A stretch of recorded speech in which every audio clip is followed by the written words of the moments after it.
यह ज्योतिर्लिंग महाराष्ट्र प्रांत में नासिक से 30 किलोमीटर दूर पश्चिम में स्थित है।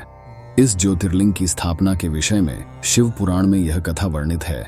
एक बार महर्षि गौतम के तपोवन में रहने वाले ब्राह्मणों की पत्नियां किसी बात पर उनकी पत्नी अहिल्या से नाराज हो गईं। उन्होंने अपने पतियों को आर्षि गौतम का अपकार करने के लिए प्रेरित किया। उन ब्राह्मणों ने इसके निमित्त भगवान श्री गणेश जी की आराधना की। उनकी आराधना से प्रसन्न हो गणेश जी ने प्रकट होकर उनसे वर मांगने को कहा। उन ब्राह्मणों ने कहा, प्रभु, यदि आप हम पर प्रसन्न हैं तो किसी प्रकार आर्षि गौतम को इस आश्रम से बाहर निकाल दें। उनकी यह बात सुनकर गणेश जी ने उन्हें ऐसा वर मांगने के लिए समझाया, किंतु वे अपने आग्रह पर अटल रहे। अंततः गणेश जी ने विवश होकर बात मानी और अपने भक्तों का मन रखने के लिए वे एक दुर्बल गाय का रूप धारण करके आर्षि गौतम के खेत में जाकर रहने लगे। गाय को फसल चरते देखकर आर्षि नरमी के साथ हाथ में तृण लेकर उसे हाँकने के लिए लपके। उन तृणों का स्पर्श होते ही वह गाय वहीं मरकर गिर गई। अब तो हाहाकार मच गया। सारे ब्राह्मण एकत्र हो गो हत्यारा कहकर आर्षि गौतम की भर्त्सना करने लगे। आर्षि गौतम इस घटना से बहुत आश्चर्यचकित और दुखी थे। अब उन सारे ब्राह्मणों ने कहा कि तुम्हें यह आश्रम छोड़ देकर अन्यत्र कहीं दूर चले जाना चाहिए। गो हत्यारे के निकट रहने से हमें भी पाप लगेगा। विवश होकर आर्षि गौतम अपनी पत्नी अहिल्या के साथ वहां से एक कोस दूर जाकर रहने लगे, किंतु उन ब्राह्मणों ने वहां भी उनका रहना दूभर कर दिया।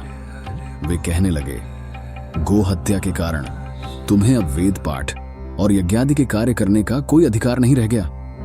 अत्यंत अनुनय भाव से आर्षि गौतम ने उन ब्राह्मणों से प्रार्थना की कि आप लोग मेरे प्रायश्चित और उद्धार का कोई उपाय बताएं। तब उन्होंने कहा, गौतम, तुम अपने पाप को सर्वत्र सबको बताते हुए 3 बार पूरी पृथ्वी की परिक्रमा करो, फिर लौटकर यहां 1 महीने तक व्रत करो। इसके बाद ब्रह्मगिरी की 101 परिक्रमा करने के बाद तुम्हारी शुद्धि होगी, अथवा यहां गंगा जी को लाकर उनके जल से स्नान करके 1 करोड़ पार्थिव शिवलिंगों से शिव जी की आराधना करो।